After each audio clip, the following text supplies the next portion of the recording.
Hello there. Thank you for checking out another YouTube video here on Bishop H Automate's YouTube channel. I'm going to be sharing a bot today that I built out, and this bot is going to place customer information into a company CRM database. As we know, some of the more so prominent CRM databases that businesses and corporations use are ones such as Salesforce, Zendesk, and HubSpot. So the bot I have built is going to mimic placing missing customers' information into a database. So what I have right here is a mock website that will first download a CSV file with the missing customers' information, and the bot is going to place in each one of these fields.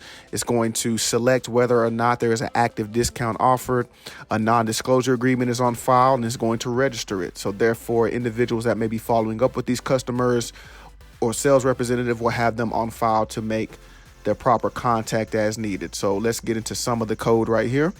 So again, this bot inputs customers' information from an Excel spreadsheet and automatically uploads it to the company CRM. So a lot of the work we're going to be doing, or a lot of the actions are going to be taking place within this Excel application scope right here. We're going to be pulling from an Excel file that I titled, I think Missing Customers is the Excel file. I went ahead and named it.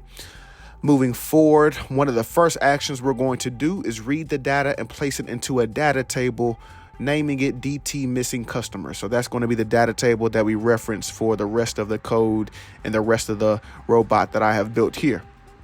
Next step, we're going to be opening up the website. So I have an open browser activity that is going to navigate to that website in which I just showed you. After doing that, we are going to input customer data. So we're going to be putting in, inputting the customer data, and the robot is going to be filling in each one of those fields that I showed you on the website: customer name, customer ID, primary contact, street address, all the way down, and selecting these two options based off of what information is in that data table, which has been read from the Excel spreadsheet. So we have a for each row activity. And as we've seen maybe in prior videos, what we have here in our code written out is a little bit of code for each one of these. So for essentially, let's look at company name for an example. Current row, company name dot toString. It's going to place in the customer name, customer ID, primary contact, and the rest of that information as we see such. Now, as we get to the offers discount, remember we have to fill in some information there. I've placed some code in that reads, let's get to the condition there. And it reads, in other words, if current row offers discounts, if its .toString contains yes, then it will select yes. Otherwise, it will move forward to the next option within the code. The next option is that of non-disclosure on file. It will then ask another question. We have a if statement there, then again, and current row non-disclosure on file .toString.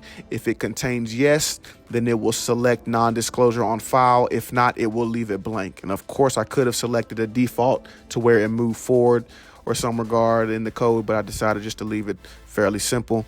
Once it has placed all information in to the website CRM, it will click register, and then it will show us how accurate that data entry was according to the robot and its inputting of the customer information. So with that said, what I'm going to do is run the code, and thank you for watching.